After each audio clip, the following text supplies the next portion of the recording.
Miraj civil हॉस्पिटलमध्ये CCTV आणि सुरक्षा रक्षक असतानाही नवजात अर्भकाचे अपहरण झाले। 48 तासात पोलीस यंत्रणेने घटनेचा छडा लावून बालकाला परत आणले। याच अनुषंगाने सांगली मिरज कुपवाड महानगरपालिकेच्या वतीने चालवल्या जाणाऱ्या क्रांतिज्योती सावित्रीबाई फुले प्रसूतीगृह जे सध्या जुना बुधगाव रोडवरील घाटगे हॉस्पिटलमध्ये चालू आहे। भाजपच्या प्रदेश सरचिटणीस माजी नगरसेवक ॲडव्होकेट स्वाती शिंदे यांनी भाजपच्या इतर पदाधिकाऱ्यांसहित प्रसूतीगृहाला भेट दिली। तेथील डॉक्टर सुचिता पवार यांच्याशी सविस्तर चर्चा केली। पूर्वी प्रसूतीगृह जे सांगली गावामध्ये होते, परंतु त्या ठिकाणी नवीन इमारतीचे बांधकाम चालू असल्याने सदरचे प्रसूतीगृह हॉस्पिटल येथे स्थलांतरित करण्यात आलेले आहे। त्या ठिकाणी सध्या 4 सीसीटीव्ही आहेत, परंतु अजून किमान 2 सीसीटीव्हीची गरज आहे। त्याचबरोबर सुरक्षेच्या दृष्टिकोनातून सध्या सुरक्षा रक्षक नसल्याने त्वरित सुरक्षा रक्षक नेमणे गरजेचे आहे। गेली 2-3 दिवस सांगलीतील मिरज शासकीय हॉस्पिटलमध्ये ज्या लहान मुलाचं अपहरण झालं त्या बातम्या गाजत असतानाच काल खरं म्हणजे ते बाळ मिळालं, परंतु त्याच अनुषंगाने मी स्वतः माझ्या सहकारी माजी नगरसेविका उर्मिलाताई बेलवलकर आणि भाजपच्या पदाधिकारी यांच्या समवेत आम्ही आज या हॉस्पिटलला म्हणजे सांगली मिरज कुपवाड महानगरपालिकेच्या प्रसूतीगृहाला भेट दिली।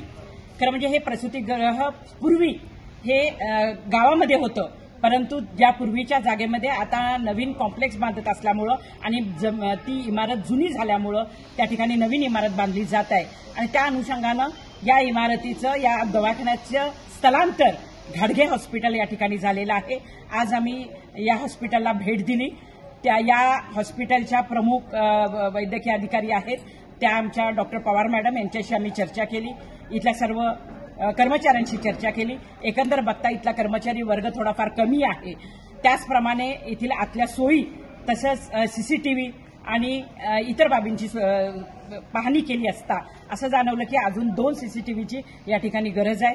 त्याचप्रमाणे या भागामध्ये सुरक्षा रक्षक नाही आहेत। या दवाखान्याला सुरक्षा रक्षक ठेवणं अत्यंत गरजेचं आहे आणि त्यांच्या असलेल्या अडचणी या अनुषंगानं आपल्या महानगरपालिकेचे आयुक्त सत्यम गांधी यांच्याशी मी फोनवरून संपर्क साधला आणि सर्व परिस्थिती त्यांना सांगितली आणि खरोखर त्यांना येणाऱ्या अडचणी आणि या दवाखान्याचं गतवैभव पुन्हा प्राप्त व्हावं याकरिता, कारण का गेली 60 वर्ष हा दवाखाना अत्यंत चांगल्या रीतीने लोकांची सेवा देत आहे।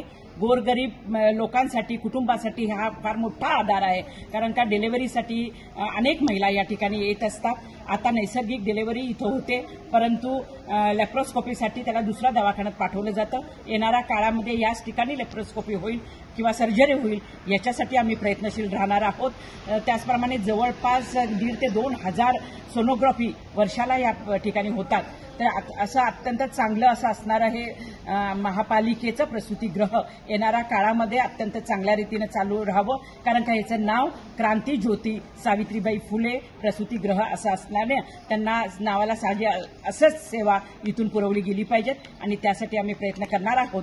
आणि मला खात्री आहे की आमच्या सांगली मिरज कुपवाड महानगरपालिकेच्या आयुक्त नक्कीच याच्यामध्ये भाग घेऊन ह्या सगळ्या येणाऱ्या अडचणी लक्षात घेऊन त्याच्यासाठी सुधारणा करण्यासाठी प्रयत्न करतील आणि एक अद्ययावत सेवा नक्कीच हे प्रसूतीगृह येणाऱ्या काळामध्ये देईल अशी ग्वाही मी या ठिकाणी देत आहे।